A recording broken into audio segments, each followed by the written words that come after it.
Muy buenas noches, amigas, amigos, muy complacido nuevamente de estar con todos ustedes. Muchas gracias por recibirnos en sus hogares. Este día con un programa más de salud y comentarios. Antes de conversar sobre el tema que vamos a desarrollar el día de hoy, quiero decirles de que después de un recorrido por España estamos recopilando alguna información y yo voy a compartir con ustedes algunos videos y una entrevista que hicimos allá con el alcalde de un lugar que se llama Brenes, y también pues ver algunos detalles sobre un proyecto que estamos haciendo para septiembre del año entrante, que es el recorrido del Camino de Santiago de Compostela. Sobre eso vamos a conversar en su momento, cuando tengamos el programa, y pues para las personas que están interesadas, para septiembre del año entrante, por medio de la agencia de viajes Vence la Alianza, vamos a hacer un recorrido de acuerdo a las posibilidades, como lo puse en el Facebook. Ese es un viaje muy bonito, es un viaje espiritual, es un viaje para algunos espiritual, para unos religiosos, para otros de meditación, etc. Pero es un recorrido bastante interesante. De eso vamos a tener un programa para conversarles. El tema que les he traído hoy y que les he preparado con mucho gusto es sobre la anestesia. Cuando somos sometidos cuando nos someten a algún acto quirúrgico, nos llenamos de temor, no sabemos qué va a ocurrir, si nos van a hacer nos van a dar una anestesia general, si nos van a dar una anestesia local, etc. Entonces, para ello yo he preparado y he hecho una recopilación de varios videos. La primera parte la vamos a ver con 3 videos de 3 entrevistas, donde un colega colombiano nos conversa sobre los miedos a la anestesia general, luego el uso de la anestesia y sus riesgos, y el tercer video, todo lo que necesitas saber sobre la anestesia antes de la cirugía. Así es que durante estos primeros 30 minutos vamos a ubicarnos para que ustedes se informen bastante, conozcan qué es lo que nos puede ocurrir, qué es lo que nos ocurre. En realidad los riesgos que se tienen en una cirugía por la parte anestésica son mínimos. Por supuesto que, como menciona uno de los expositores en los videos, depende también de las condiciones de cada paciente. Si el paciente tiene algún tipo de patología, si es diabético, si es hipertenso, si es cardiópata, y también pues la complejidad de la cirugía. No es lo mismo ir a San José en un Mercedes-Benz último modelo, que sería el cuerpo nuestro, a un carrito ya viejo del año 75, que sería también el cuerpo nuestro ya con los años. Entonces imagínense ustedes que siempre pues habrá un poquito más de posibilidades de fallo en el camino, dependiendo del tipo de cirugía y dependiendo de las condiciones del paciente. Así es que vamos a entrar a ver estos 3 videos, y al regreso pues a la parte intermedia del programa pues les daremos la segunda parte, donde conversaremos ya y revisaremos aspectos técnicos, qué es lo que ocurre cómo se hace la intubación, etcétera, etcétera, que lo vamos a comentar al final de estos 3 videos. Sean todos ustedes bienvenidos al programa de ustedes, toda la familia Salud Integral, el arte y ciencia de vivir sano. Soy su amigo Dr. Octavio Nahum Ganem. En este programa hoy lo vamos a dedicar a tópicos, a temas muy especiales que en poco tratamos también aquí en Salud Integral, como es el caso de la clínica del dolor, pero más que esto, vamos a hablar también de la anestesia. ¿Cuántos de nosotros hemos escuchado como médicos y usted como paciente decir: lo que más miedo me da de la cirugía que me van a practicar es la anestesia? Y tenemos tantos también conceptos erróneos como mitos y realidades sobre este tema, que por eso he invitado al programa a una querida doctora, amiga de Salud Integral, esperemos que así sea, la doctora Mirna Rincón Gómez. La doctora Mirna Rincón es egresada de la Universidad Autónoma de Tamaulipas Y bueno, pues ella es actualmente especialista de clínica del dolor y anestesióloga. Además que estas especialidades la va a hacer en dos instituciones muy importantes, como es el Hospital de la Raza, así como el Hospital General de México. Y por esto también pues ella es parte de este consejo muy importante mexicano de anestesiólogos, y por eso hoy vamos a abordar en este programa estos temas. La anestesia. Qué miedo nos da la anestesia, ¿verdad, doctora? Buenos días. Gracias por invitarme. Pues al contrario, gracias por estar aquí. Esta es su casa. Muchas gracias. Y sobre todo, pues hoy hablando de un tema, hay temor, ¿verdad? Que sí, efectivamente. De hecho, el paciente cuando va a operarse, lo primero que piensa o lo primero que dice es, me da miedo la anestesia. De alguna manera se desconoce o es el tema que muchas veces desconocemos todos, inclusive yo como paciente. Y bueno, al momento de entrar a quirófano, el paciente lo primero que dice es, tengo miedo, pero tengo miedo a la anestesia. La cirugía, bueno, finalmente va a salir, pero la anestesia, ¿qué tal si no salgo de la anestesia? Entonces, es un tema muy importante, desgraciadamente, pocas veces se le da un sentido o el auge que debe tener de acuerdo a la cirugía o al tipo de procedimiento que se le vaya a realizar. Entonces, pues sí es muy importante. Hay veces que la gente no sabe qué es la anestesia regional o qué es la anestesia general. A ver, vamos a empezar por ahí. Exactamente. A ver, así es. Anestesia regional, anestesia general. Exactamente. Bueno, doctora, definitivamente sí, esto sí es un temor constante, porque pues no sé qué tanto las estadísticas obligan a voltear hacia eso, ¿no? Paciente que por una mala técnica así es se quede en el quirófano. Así es. Mire, desgraciadamente tanto la anestesia regional como la anestesia general, los pacientes no la conocen. Obviamente depende del tipo de cirugía que nosotros o que el médico cirujano, dependiendo de la especialidad, vaya a realizar la cirugía, nosotros escogemos la técnica anestésica que vamos a aplicar en ese momento en el paciente. Mire, la verdad es que a los pacientes, la gran mayoría de las veces, la anestesia que le da mucho miedo es la anestesia regional.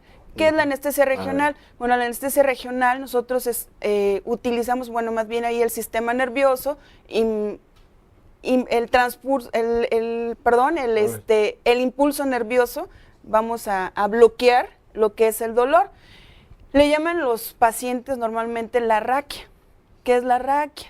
Nosotros metemos un anestésico local a través de una aguja en la columna y llegamos hasta espacio subaracnoideo, que ahí es donde depositamos el anestésico y allí hay un impedimento de la transmisión del impulso doloroso, sobre todo, que es lo que hacemos. La mayoría de los pacientes dicen, bueno, ¿qué va a pasar después? A lo mejor tengo alguna lesión, quedo paralítica, quedo inmóvil, porque muchas veces es a lo que el paciente le tiene miedo. Pero sí, ¿por qué la raquia también al ir a ese espacio subaracnoideo, doctora, al ir a ese espacio puede lesionar, puede provocar reacciones al futuro de quedar con una secuela? Mire, la gran mayoría de los pacientes nos mencionan después de una anestesia, cuando ya vamos a empezar nosotros con otra anestesia, pues doctora, no quiero una anestesia regional. ¿Por qué? No, pues porque me duele.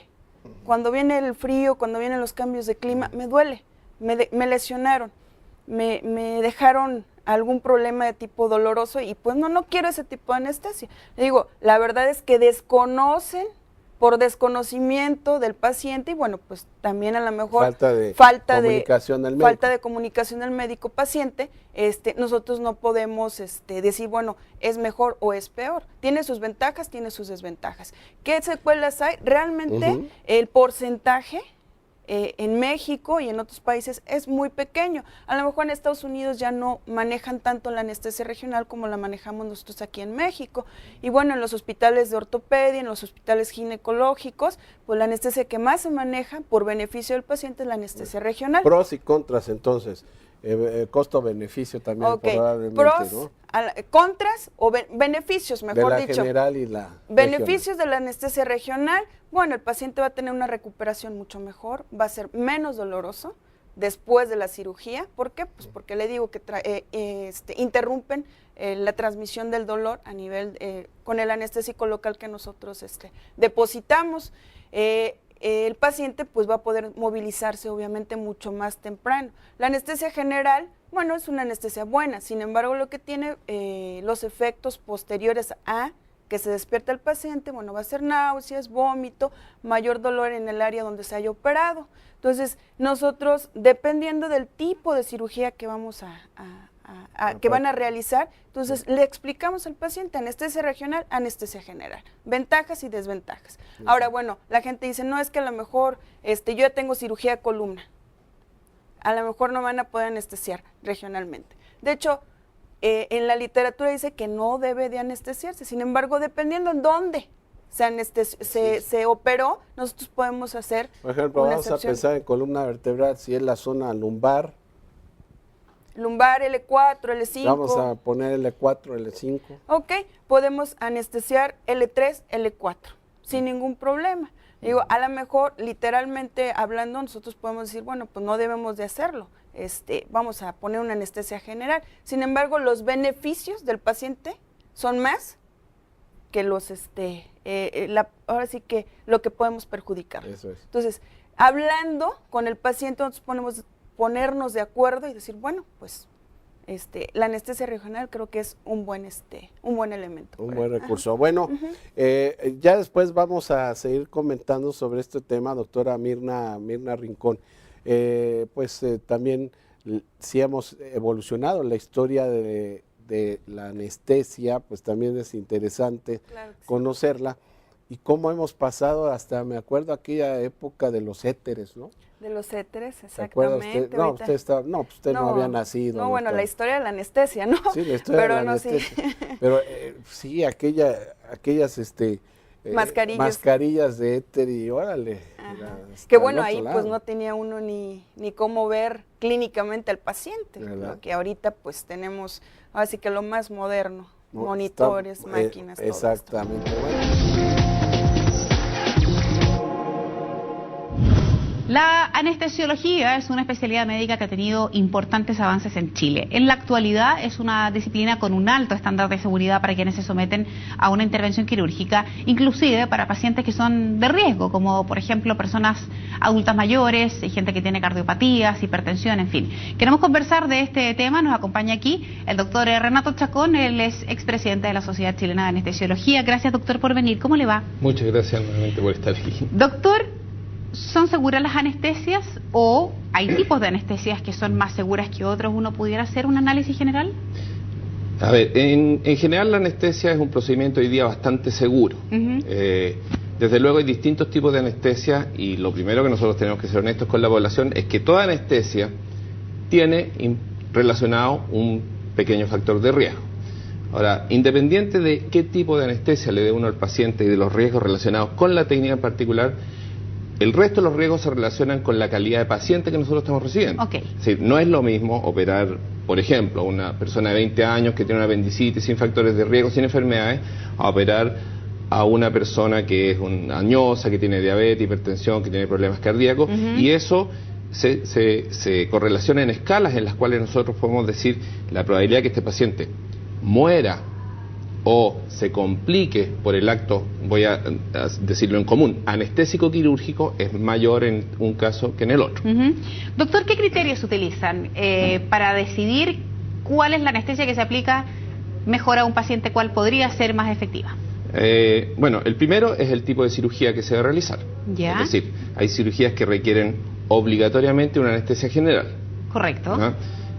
Hay otras cirugías en las cuales, por ejemplo, una cirugía de una extremidad podría hacerse o con anestesia general o con una anestesia regional en la cual nosotros pusiéramos anestésico local alrededor de los nervios que inervan esa extremidad y solamente dormir el brazo.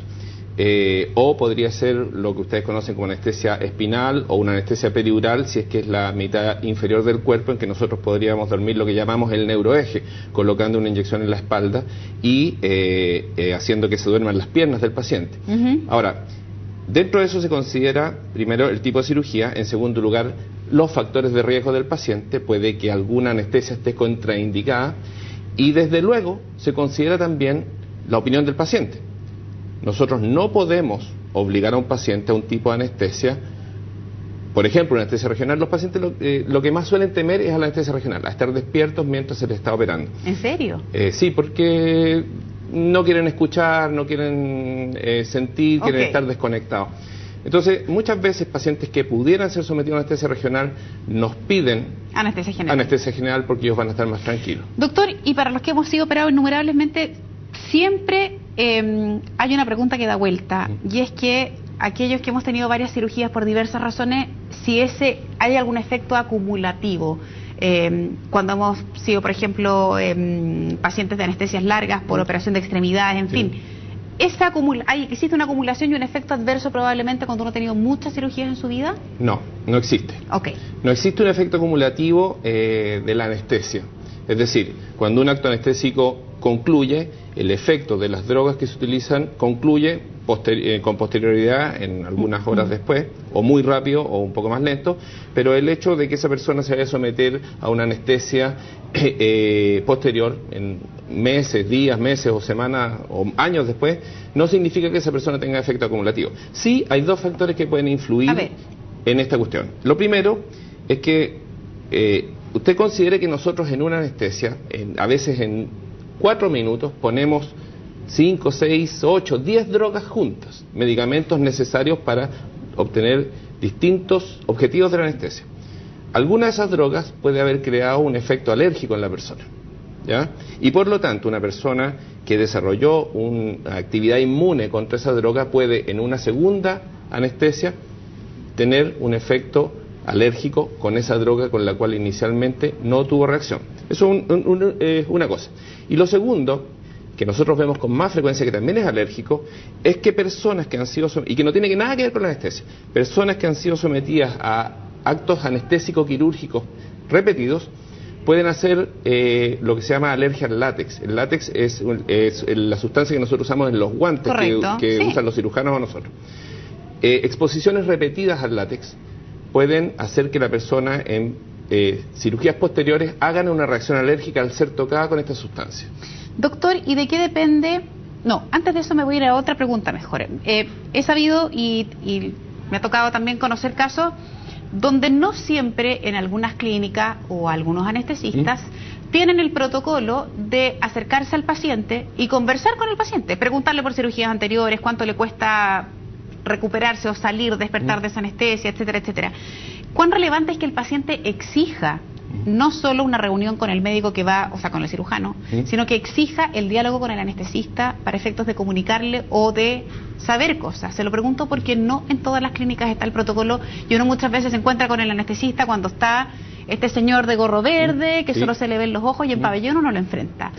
Por el contrario, hay otros súper responsables que sí lo hacen. ¿Uno debiera exigir eso? Sí, de hecho es extremadamente relevante. Y tan relevante es que nosotros, como Sociedad de Anestesiología, hemos creado recomendaciones al respecto que están publicadas en nuestra página web respecto a lo que es evaluación preoperatoria. Yo le diría que esa sensación que tiene usted de que el anestesista no se acerca al paciente antes de ingresar al pabellón, cada día es menos cierto que eso ocurra, ¿ya? Por muchas razones. Entre ellas, por ejemplo, por la ley de derecho y deber de los pacientes. Correcto. Los pacientes tienen derechos no solamente a ser evaluados y tratados adecuadamente, sino que a que ellos sean informados de cómo es el procedimiento. Ahora, dicho esto, la evaluación preoperatoria o el contacto del anestesista con su paciente busca dos objetivos principales.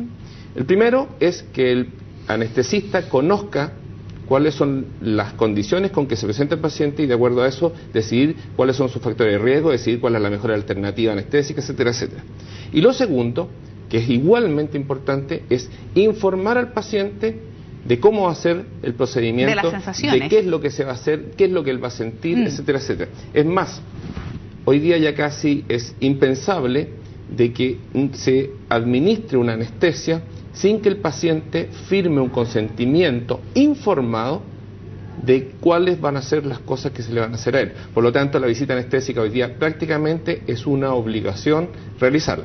Ahora, independiente de esto, puede ser que la visita preanestésica se haga un día antes, sí, etcétera, etcétera, o puede que se haga 15 minutos antes de la cirugía. Ninguna de las dos cosas es mala, siempre y cuando el paciente esté en las condiciones de conciencia, de tranquilidad, de privacidad adecuadas como para que haya un buen diálogo entre el anestesista y el paciente. Doctor, ¿qué consecuencias puede dejar la mala aplicación de una anestesia? Desde lo que uno escucha normalmente, la anestesia que va en la espalda, la raquidia, Sí. que dicen que no se mueva porque si uno se mueve y el pinchazo va mal, uno podría quedar después con inmovilidad, hasta la anestesia general. ¿Qué riesgos se corren más allá de aquel paciente que usted me menciona que puede ser cardiópata, hipertenso, obeso, etcétera, etcétera? Una anestesia mal puesta o mal dosificada, ¿qué pasa? Bueno, a ver, en esta cuestión hay muchos mitos, la primera cosa. Y que parte de esos mitos son culpa nuestra. Nosotros, los anestesistas, no nos hemos encargado de informar a la población respecto a qué es la anestesia. Entonces la gente piensa, bueno, yo me quedo dormido, no sé qué es lo que se hace conmigo, no sé dónde usar las drogas. Me entrego. Esto un poco es la forma de entregarse que tiene una persona cuando se sube a un avión y queda en las manos del piloto. Ojalá que el piloto haga bien las cosas, porque durante las horas que yo esté volando hay alguien del cual depende mi vida. Esto es más o menos lo mismo. Desde luego, partiendo por lo peor. Lo peor que puede ocurrir es que una persona se muera por causa anestésica. Para que la población esté tranquila, hace aproximadamente 30 años atrás, cuando esta especialidad está bastante menos desarrollada, y cuando anestesia no solo daban los anestesistas, sino que daban auxiliares, enfermeras, monjas, etcétera, etcétera, la posibilidad de que una persona se muriera por causa anestésica era una por cada 10.000 anestesias otorgadas. Hoy día, con el desarrollo médico, con el desarrollo del conocimiento, con que solo somos especialistas, con que además hay equipos adecuados, monitores, etcétera, etcétera, esa posibilidad es de una por cada 200.000 anestesias. ¿Ya? Por lo tanto, es muy baja la posibilidad de que una persona vaya a fallecer por causa anestésica. Después de eso están las posibilidades de que el paciente haga alergias y haya que tratarlas, de que la persona haga una complicación que es inherente al acto anestésico, anestesia general, que se llama hipertermia maligna, de que la persona tenga algunas dificultades en su sensibilidad motora. Pero en esto, por ejemplo, que usted señala de la anestesia espinal o peridural, existe ciertamente mucho mito en el sentido de que la gente llega pensando que si le pinchan la espalda y le ponen una inyección en la espalda, la persona va a quedar paralítica o cosas por el estilo. Usted comprenderá que si eso fuera así o fuera con la frecuencia que la gente teme, nosotros no haríamos esa técnica de anestesia. La anestesia espinal o la anestesia peridural son anestesias bastante seguras que se aplican en miles y miles y miles en el mundo durante cada día. La cesárea es una de ellas y ocurre frecuentemente. En las cesáreas, por ejemplo, las mujeres son sometidas a una anestesia peridural o anestesia espinal y las personas se recuperan en su gran mayoría, en su grandísima mayoría, se recuperan sin tener ninguna complicación.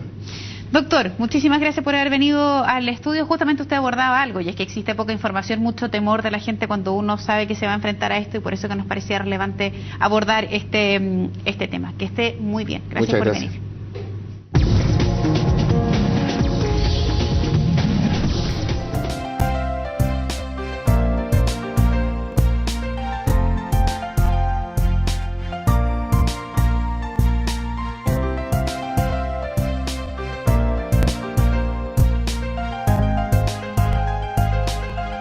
Doctor Orozco, ¿cuáles son los tipos de anestesia que existen? Hay varios tipos de anestesia para las intervenciones que se hacen en la clínica. El tradicional, que es la anestesia general, puede ser aplicado para los pacientes que se llevan a cirugía de ortopedia, pero contamos con otras técnicas. La técnica que más utilizamos en la clínica es la anestesia regional. La anestesia regional es sencillamente con un aparatico buscar un nervio que inerva la zona donde se va a intervenir quirúrgicamente el paciente y se le pone un anestésico local. Eso quiere decir que el paciente va a perder la sensibilidad en el área de la cirugía. Eso nos sirve para dos cosas. Inicialmente, para que la cirugía no tenga dolor y el cirujano pueda intervenir quirúrgicamente al paciente.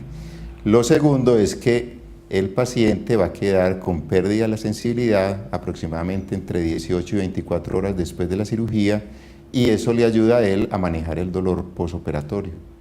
¿Cómo es el acompañamiento que hace el anestesiólogo al paciente? Cuando el paciente ya está dormido y está pues con su anestesia regional en este caso, el anestesiólogo tiene un armamentario que se llama monitoría, donde el cual está vigilando al paciente con sus signos vitales: presión, pulso, saturación de oxígeno, capnografía. Con esos parámetros uno vigila continuamente durante toda la cirugía al paciente para evitar que tenga algún episodio o algún evento adverso durante el procedimiento. Entonces la función de nosotros no solo es poner la anestesia, intervenir en ese punto, sino vigilar durante toda la cirugía y en el postoperatorio inmediato, que es el sitio donde más cuidado hay que tener, porque ya el paciente está saliendo de la anestesia y necesita un cuidado especial. ¿Qué acciones debe tomar el paciente antes de una anestesia? Lo más importante es que tiene que acudir a una cita con el anestesiólogo. En la cita con el anestesiólogo le va a hacer una historia clínica con un enfoque especial sobre los antecedentes personales del paciente, el tipo de medicación que toma. También va a evaluar los antecedentes quirúrgicos, el tipo de cirugías que ha recibido, si durante esa cirugía ha tenido algún evento adverso. Vemos también si tiene algún tipo de alergias, algún medicamento o alguna sustancia, o al frío, o al... Eso es importante para evitar eventos adversos durante la anestesia. Se le va a hacer un chequeo médico, se le va a tomar la presión, mirar cómo está su pulso, oírle los pulmones, la frecuencia cardíaca, hacerle un examen, mirarle la vía aérea, que es muy importante. Y luego, dependiendo de la cirugía y de los antecedentes clínicos del paciente, se le van a ordenar algunos exámenes si son necesarios. Después de que tengamos todo esto, ya le vamos a dar unas instrucciones muy precisas sobre cómo viene a cirugía, qué medicamentos puede tomar, qué medicamentos tiene que suspender, el horario de alimentación, etcétera, etcétera, para que sepa todo lo concerniente a su cirugía y a sus horas previas a la intervención quirúrgica. ¿Por qué un paciente después de una anestesia se despierta con dolor y además como sobresaltado, como con una ansiedad muy fuerte? Cuando un paciente emerge de una anestesia, ¿no es cierto?, es posible que tenga algún grado de excitación. La principal causa de excitación en el postoperatorio inmediato es el dolor. O sea, el paciente está emergiendo, le duele, entonces está con la borrachera de la anestesia, entonces se excita un poquito. En este caso, o sea, para este tipo de anestesias de ortopedia, como el paciente está bloqueado, eso quiere decir que el paciente no va a sentir dolor. Generalmente el emerger de la cirugía, de la anestesia, es tranquilo. Entonces, generalmente los pacientes se despiertan como se despiertan normalmente en su casa y tienen algún tipo de eventos, como decir un poquito de mareo, un poquito de náuseas, o están un poco borrachitos unos minutos, pero esa es la idea de la recuperación, que el paciente vuelva a su estado original para que pueda seguramente ir a su casa. ¿Qué debe hacer un paciente después de una cirugía para recuperarse? Desde el punto de vista anestésico, nosotros vigilamos al paciente por unas horas, lo que el paciente requiera, y para eso necesitamos que el paciente esté consciente para que pueda ir a su casa, que no tenga dolor o que el dolor se haya controlado, que no tenga náuseas y no tenga vómito, que haya eliminado, porque es una manera de uno evaluar que el paciente tiene todas sus funciones. Y con estos parámetros, básicamente, uno después de un tiempo puede determinar que el paciente está en condiciones óptimas para irse para su casa. Estamos hablando que la cirugía ortopédica que se hace en esta clínica es una cirugía ambulatoria. Eso quiere decir que el paciente se opera en la clínica y al cabo de unas horas, cuando el paciente se encuentre en buenas condiciones, se manda para la casa. Para más bienestar, visite www.clinicadelcampestre.com.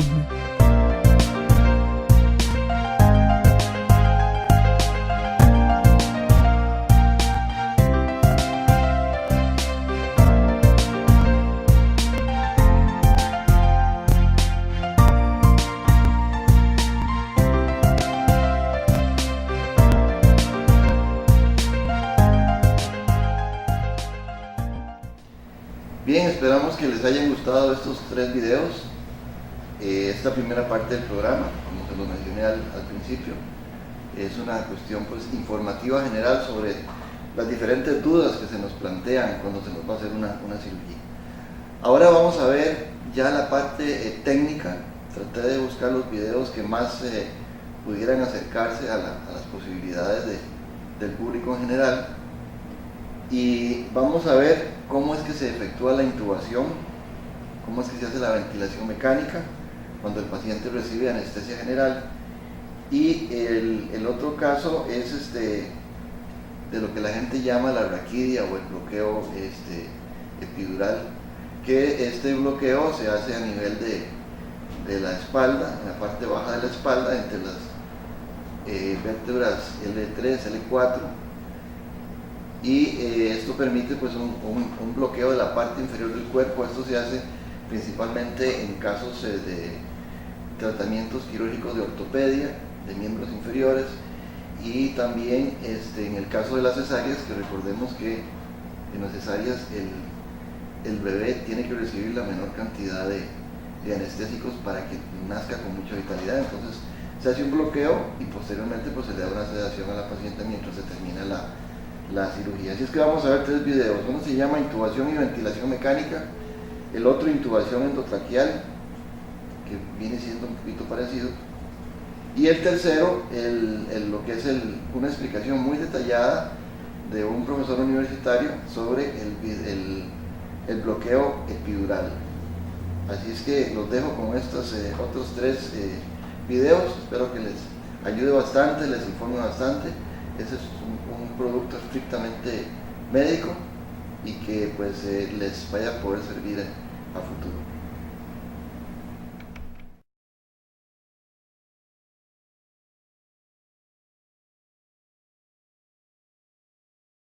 Es posible que reciba intubación endotraqueal y ventilación mecánica si se encuentra en una situación de emergencia que involucre problemas respiratorios severos, o si se encuentra bajo anestesia general durante un procedimiento quirúrgico. Cuando respira, el aire ingresa a sus pulmones cuando un músculo llamado diafragma, junto con otros músculos cercanos, se contraen y hacen que la cavidad torácica se expanda. El aire es exhalado cuando estos músculos se relajan y el tejido pulmonar regresa lentamente a su tamaño original. Esto se llama respiración. Durante la respiración, el oxígeno del aire pasa a través de su nariz o boca hacia su faringe o garganta. Luego ingresa a su tráquea o tubo aéreo. Su tráquea se divide para formar los bronquios derechos e izquierdos principales, los cuales ingresan a sus pulmones. Dentro de sus pulmones, los bronquios principales se dividen reiteradamente y finalmente se convierten en pequeños tubos llamados bronquiolos. En los extremos de los bronquiolos se encuentran pequeños sacos de aire llamados alveolos. El oxígeno en sus alveolos es absorbido dentro de pequeños vasos sanguíneos cercanos llamados vasos capilares. Al mismo tiempo, el dióxido de carbono, un gas en su sangre que debe ser eliminado, ingresa a los alveolos y sale a través de las vías respiratorias. Este proceso se llama intercambio de gases. Si tiene problemas respiratorios severos, los niveles de oxígeno en su sangre pueden descender demasiado o los niveles de dióxido de carbono pueden elevarse demasiado. Cualquiera de estas condiciones puede dañar sus órganos vitales, incluyendo su corazón y cerebro. Algunas condiciones que pueden provocar problemas respiratorios severos incluyen ahogamiento, una obstrucción en la tráquea, tal como un objeto extraño o tumor, enfermedades pulmonares obstructivas, tales como asma, bronquitis crónica y enfisema, enfermedades tales como neumonía y síndrome de dificultad respiratoria aguda o SDRA, debilidad severa de los músculos que controlan la respiración y daño a los huesos y tejidos del pecho. Bajo estas circunstancias, es posible que necesite oxígeno adicional o ayuda para respirar a través de la ventilación mecánica. La ventilación mecánica también se usa durante procedimientos quirúrgicos para administrar anestésicos, evitar la aspiración de contenidos del estómago hacia los pulmones y controlar de cerca los niveles de oxígeno y dióxido de carbono en la sangre durante la cirugía. Antes de intubarlo y ventilarlo para un procedimiento quirúrgico, se le colocará una vía intravenosa o IV. y su médico le administrará medicamentos a través de su IV para que se duerma. A medida que el medicamento hace efecto, el médico colocará una máscara de oxígeno sobre su nariz y boca y le pedirá que respire profundo, asegurándose de que usted contará con una reserva de oxígeno en su cuerpo antes del procedimiento. El primer paso en la ventilación mecánica se llama intubación endotraqueal. Una vez dormido, su médico utilizará un instrumento llamado laringoscopio para realizar la intubación. Un laringoscopio, que está compuesto por un mango, una luz y una hoja sin filo, ayuda a guiar el tubo endotraqueal a su posición adecuada. Su médico inclinará su cabeza hacia atrás ligeramente e insertará el laringoscopio a través de su boca hacia su garganta, teniendo especial cuidado de no tocar sus dientes. Utilizando la hoja, su médico levantará con cuidado la epiglotis, que es un colgajo de tejido que protege su laringe. Luego, hará ingresar la punta del tubo endotraqueal en la tráquea. Una vez que el tubo endotraqueal esté en la tráquea, su médico inflará un globo pequeño alrededor del tubo para asegurarse de que se ajuste bien en su lugar. Su médico retirará el laringoscopio y unirá con cinta adhesiva el tubo a la esquina de su boca para evitar que se salga de su posición.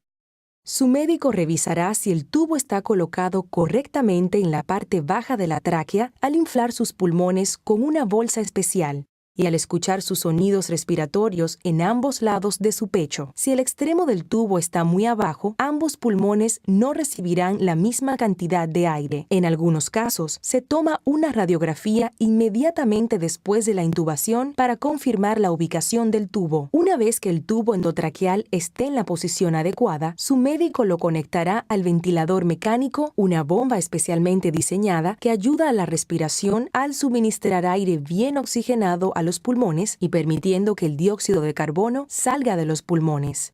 Los niveles de oxígeno y dióxido de carbono se controlarán de cerca para confirmar que el ventilador está funcionando. Una vez que termine su procedimiento quirúrgico, su médico no retirará el tubo endotraqueal hasta que usted sea capaz de respirar por sí mismo con seguridad. Esto se determinará al medir cuán seguido respira y cuánto aire inhala y exhala en cada respiración.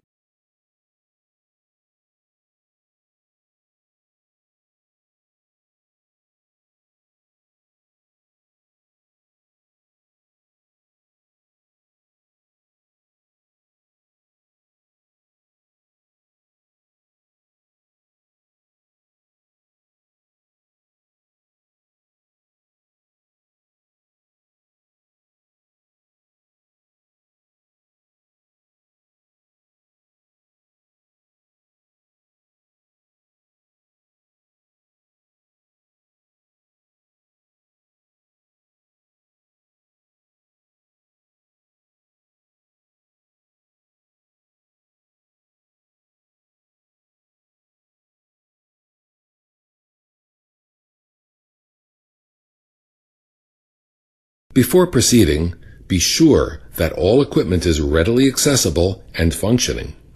Inflate the cuff of the endotracheal tube to check for leaks. Insert the stylet into the endotracheal tube, making sure that the tip of the stylet does not extend beyond the end of the endotracheal tube. Be sure that the suction catheter is secured within easy reach. Obtain intravenous access and place the patient on a monitor if time and conditions permit. Assign an assistant to watch the monitor during the procedure and report any changes. Adjust the height of the bed so that the patient's head is level with the lower portion of your sternum. Unless contraindicated, place the patient into the sniffing position by placing a pillow or folded towel under the patient's occiput.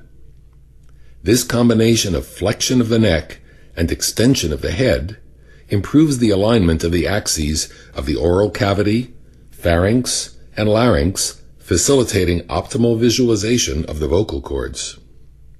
If the clinical situation allows, pre-oxygenate the patient with a non-rebreather mask or a bag valve mask with 100% oxygen for at least 3 minutes prior to the intubation. The use of sedative and paralytic medications greatly enhances the success rate of endotracheal intubation. However, their use is beyond the scope of this video. Remove the patient's upper and lower dentures, if present, immediately prior to laryngoscopy. Keep the dentures close at hand so that they may be rapidly reinserted to improve the mask seal if bag mask ventilation is required. An assistant should apply the Sellick maneuver by applying firm pressure to the cricoid cartilage.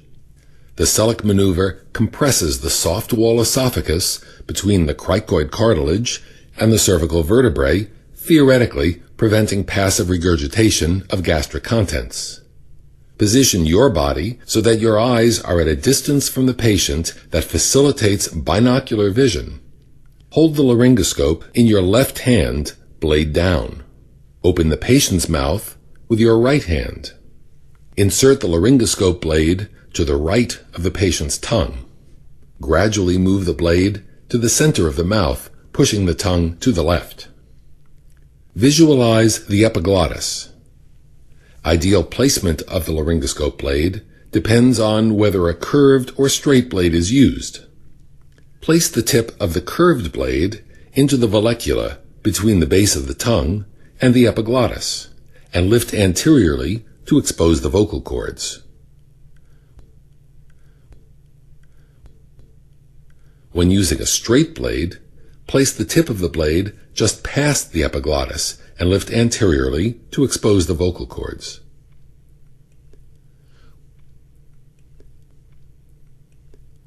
When the tip of the blade is correctly positioned, lift the laryngoscope upwards and forwards at a 45-degree angle. Direct the force of your lift along the axis of the laryngoscope handle in the direction of the ceiling over the patient's feet. Avoid bending your wrist or rocking the blade against the patient's teeth, which can result in dental or soft tissue injury and will not enhance the view of the glottis. If available, an assistant should gently pull on the right side of the cheek to enhance visibility of the glottis. Hold the endotracheal tube in your right hand. While maintaining your view of the vocal cords, insert the endotracheal tube into the right side of the patient's mouth. The tube should not obstruct your view of the vocal cords during this critical part of the procedure. Pass the tube through the vocal cords until the balloon disappears into the trachea. Remove the stylet and advance the tube until the balloon is 3 to 4 centimeters beyond the vocal cords. Inflate the endotracheal balloon with air to the minimum pressure required to prevent air leaks during tidal volume ventilation with a bag. This usually requires less than 10 cc's of air. The assistant must maintain cricoid pressure until tube placement in the trachea is confirmed. The end of the endotracheal tube should lie in the mid-trachea 3 to 7 centimeters above the carina. A good rule of thumb is 22 centimeters at the teeth for the average size adult. Place the end-tidal CO2 detector onto the endotracheal tube and attach the ventilation bag, administering a few tidal volume breaths.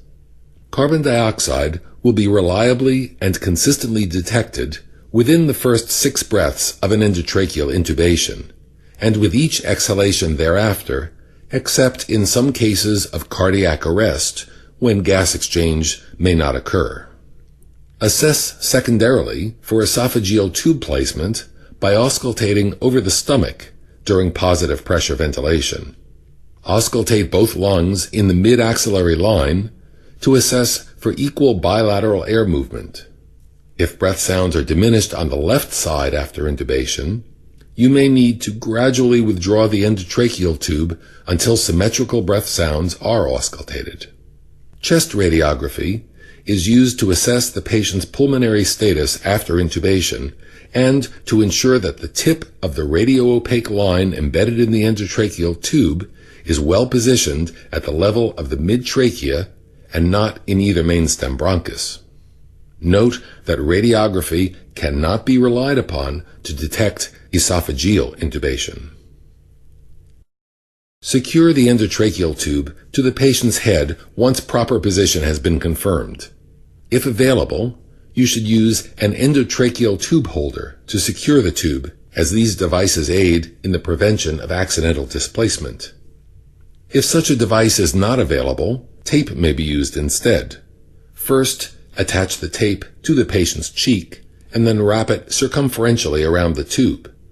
Next, affix the free end of the tape to the patient's other cheek.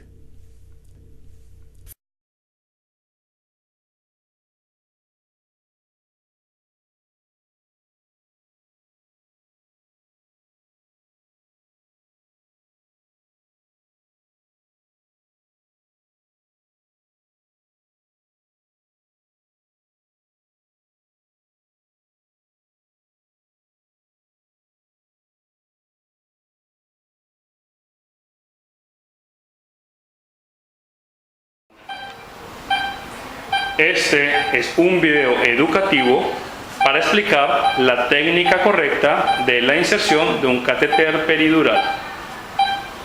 Primero observamos todos los equipos disponibles que tenemos que tener a mano antes del procedimiento.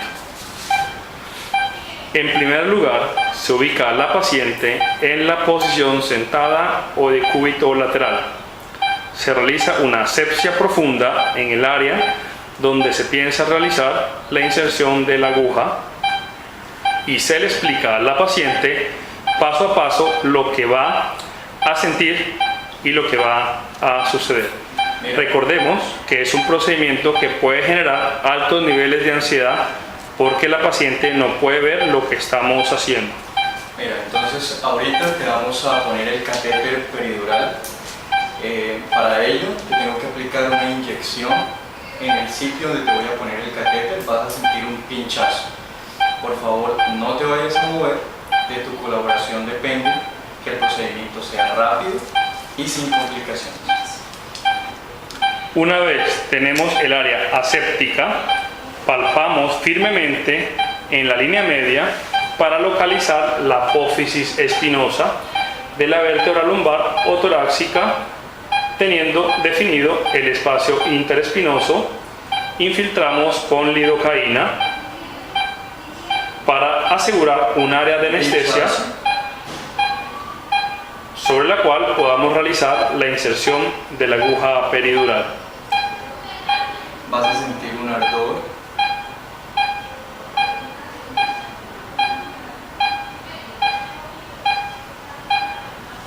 Después de esperar unos cuantos minutos para que haga efecto la anestesia local, tomamos nuestra aguja TUJI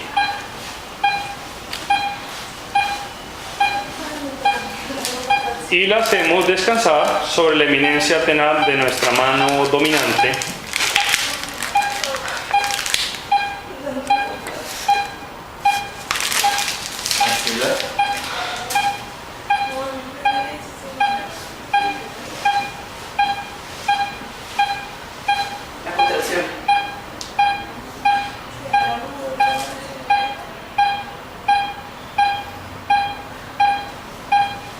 En este momento estamos haciendo una presión para producir hemostasia y tener un campo limpio donde realizar el procedimiento.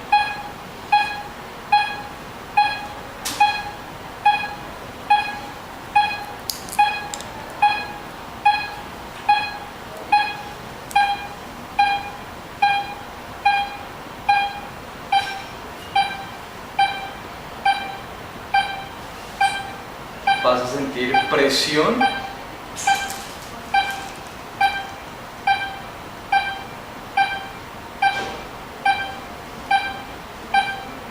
Con la aguja TUJI introducida a unos cuantos centímetros de la piel, esta se debe sostener por sí sola.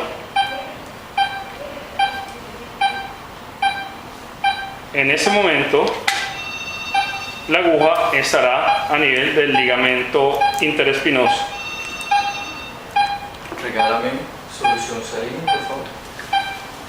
A partir de este momento, tomamos la aguja con nuestras dos manos, con los dedos pulgar e índice en la base de la aguja.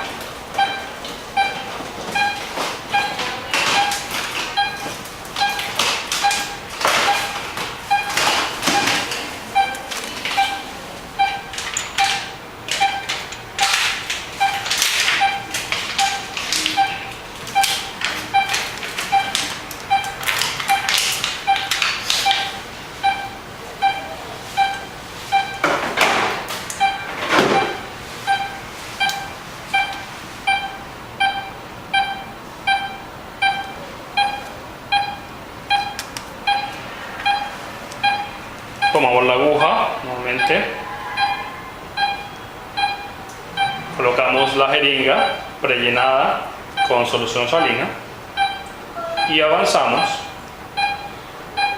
con los dos dedos pulgar e índice en la base de la aguja y la punta del dedo medio dirigiendo la punta de la aguja hacia adentro.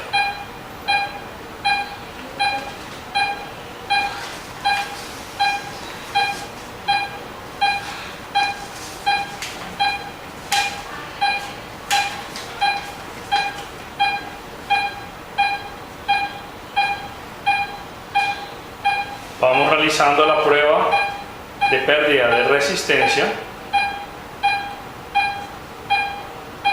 Avanzamos lentamente, milímetro a milímetro con la aguja, y con cada avance realizamos la prueba de pérdida de resistencia, presionando suavemente la base del émbolo de la jeringa. Y allí hacemos una hidrodisección en el espacio peridural,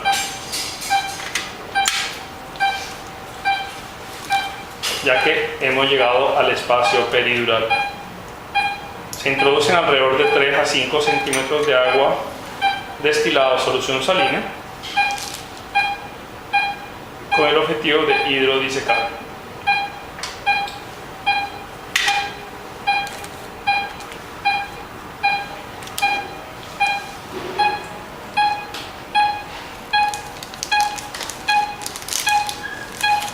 Esta hidrodisección hace fácil el paso del catéter. Siempre nos debemos asegurar que la punta del bisel esté hacia arriba, a nivel cefálico. Vamos introduciendo el catéter teniendo en cuenta dos distancias. 1. Distancia piel, espacio peridural.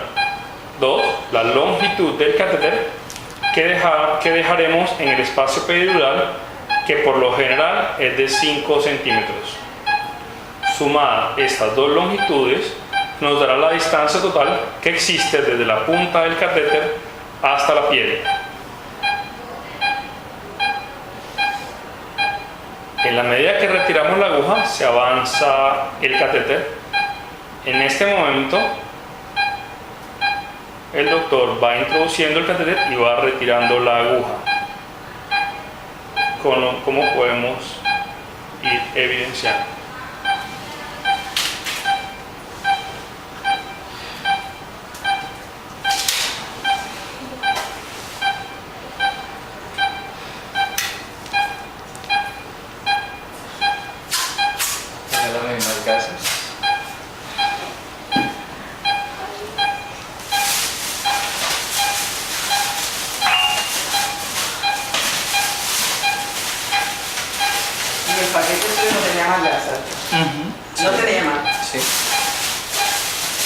Colocaremos el filtro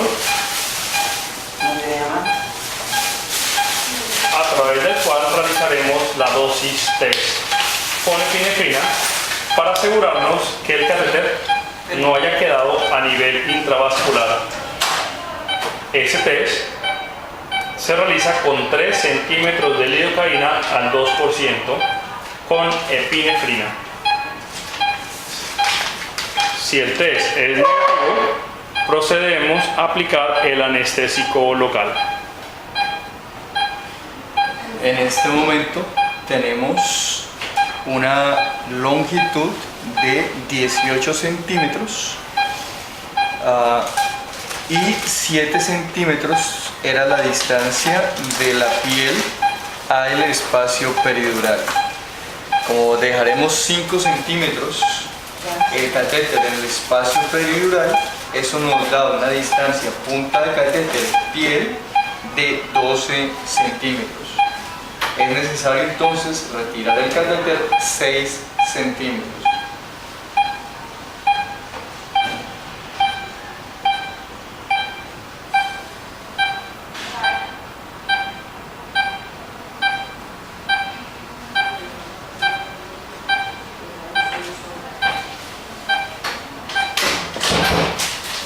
Esta es la longitud completa del catéter que permanecerá dentro del espacio peridural y de piel a espacio peridural.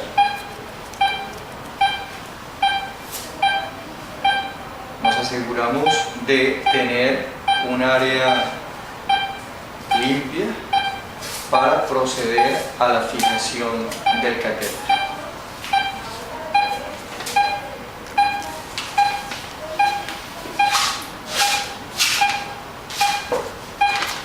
Regálame, por favor, el esparadrapo.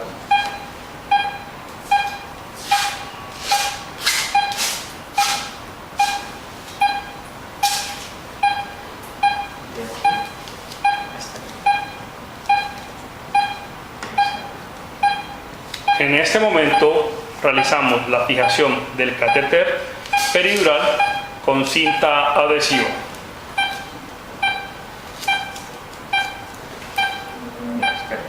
Bueno, ponle otro.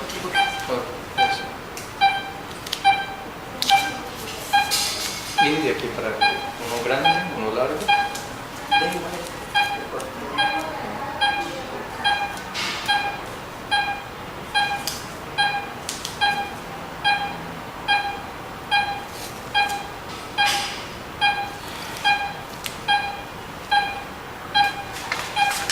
Esperamos que este video educativo haya sido de utilidad para ustedes.